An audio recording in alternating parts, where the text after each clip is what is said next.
Last Monday, we spoke with critically acclaimed author Dave Zirin. And later in the show, we continue our discussion. But first, we turn our attention to the New York football scene, where the Giants and Jets are a combined 0-6 to start the 2021 NFL season. On an afternoon when the Giants retired Eli Manning's number 10, the G-men fell short of their first W, falling 17-14 to the Atlanta Falcons. Following the loss, head coach Joe Judge and QB Daniel Jones spoke about how to right the ship. You come out of any game without success, okay, and there's things that you're obviously not happy about, okay. The key for us right now is to make sure that we go back to work, we correct the mistakes, we keep being productive in things we're doing well, and we stay together as a team and keep pushing forward. We're all competitors and we want to win, we expect to win, so that's frustrating, and we've got to understand that and feel that today, but as we move forward, we got to use that to motivate us to look at what we've done well and what we need to correct and how we need to attack this week going forward. While the Giants nearly got into the win column, the Jets failed to put a single point on the board as the Denver Broncos steamrolled their way to a 26-0 win. Following the game, rookie signal caller Zach Wilson emphasized that the key to his team's success is patience through an ongoing process. I feel like it's making me stronger.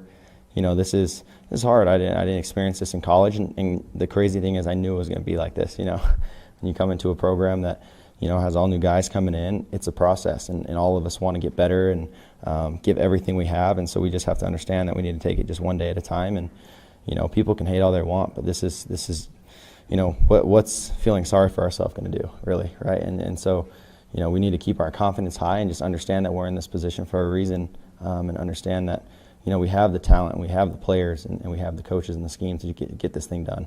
Both New York football teams will look to get their first wins on Sunday. Now we continue our discussion with acclaimed author Dave Zirin, whose latest book explores social justice protests in sports.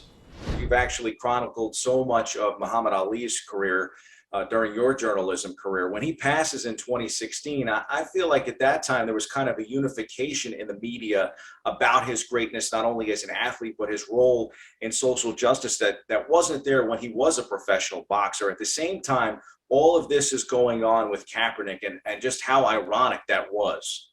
It was unbelievable. I was at Ali's funeral, and the gap between that, there was so much talk there about the memory of Ali and how important it is. And then you have Colin Kaepernick putting it into practice, and he's immediately buried for it by the same media that was praising Ali.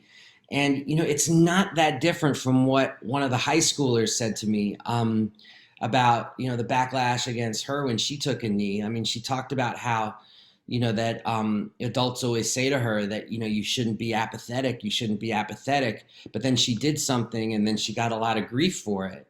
So it's almost like the one thing worse for a young person than being apathetic is when you actually try to do something. I mean, it's like you cannot win. Yeah, and that actually leads me to my next question, because in your opinion, what is the contrast between the response by pro athletes, even between 2016 and 2021, and how it's also been received by everyone else, in terms of what they were doing, but also the response by people that just different in the last 5 years, Dave? Yeah, it's changed dramatically, and that's part of even though there were athletes being political before Colin Kaepernick, of course, even in this recent era, WNBA players were protesting over that summer in 2016, to just take one example. What Kaepernick did, playing for the most high-profile sport in the country, at the most high-profile position in the country, and was a Super Bowl quarterback on top of that, it really sent the discussion in the stratosphere. And it really did polarize it.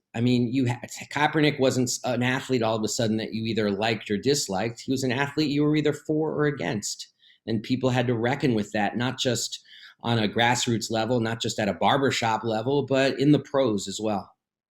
And you profile his rise to stardom in the NFL.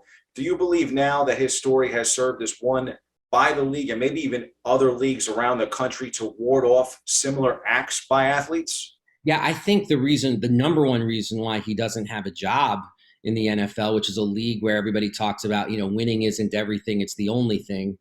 is because he serves a greater purpose for NFL franchise owners as a cautionary tale, as a ghost story, as someone who can be used to frighten young athletes just to really stay in line and not buck what is a very authoritarian top-down system in the National Football League. And they've had some success doing that. But on the other side, if you're a 22-year-old NFL player today, think about it. You were 17 when Colin Kaepernick took that knee. And so you've been actually growing up. The ones I spoke to, grew up in those years thinking of him as a hero and someone who sacrificed for the broader community. It's sad to believe that that might actually be the case. And we mentioned it moments ago, but I mean, obviously the last 2 years have been trying times for this country. We flash forward to 2020, and I wanted to focus for a minute on George Floyd. I mean, Derek Chauvin, the officer, of course, that killed Floyd, basically shows this kind of horrific inversion of peaceful protest in kneeling and killing George Floyd. To some degree, is there a tone-deaf hypocrisy by police in the police kneeling of solidarity that follows that incident? Oh, it's absurd. I mean, by doing that, what it does is it not only cheapens the gesture, it appropriates it and tries to turn it into a symbol of unity, when what Colin Kaepernick was calling for was not peace, but he was calling for confrontation of what is an unjust system. It reminds me a little bit about Ali again, because it's not like Ali said, all right, we need to get all the people who are for the Vietnam War and all the people who are against the Vietnam War and hold hands and sing Kumbaya. That's not what he did. He said, no, there's a war, it's wrong, and it needs to be confronted.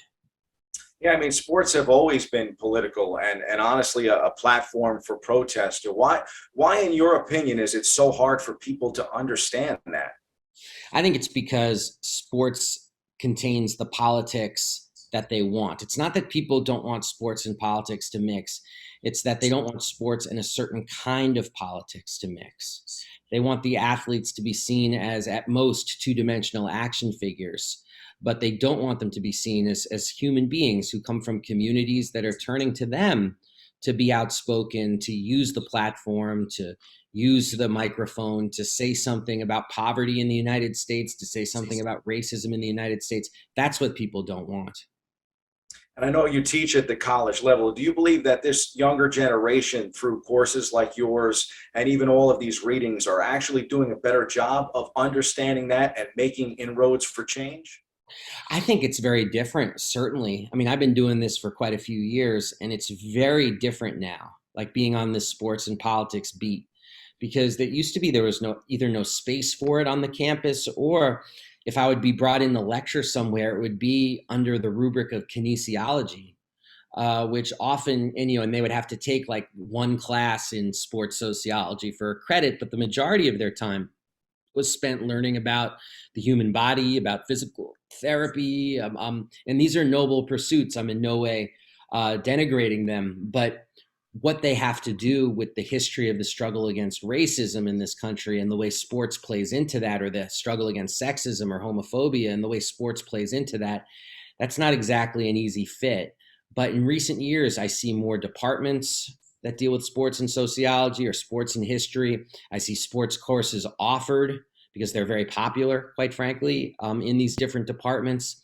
And I think that brings together liberal arts students to see sport as something, even if they're not sports fans, that they need to be conversant in. And I think that is very forward-looking and important. Will history look back favorably at Kaepernick, maybe the way that we now look at Ali or someone like Billie Jean King?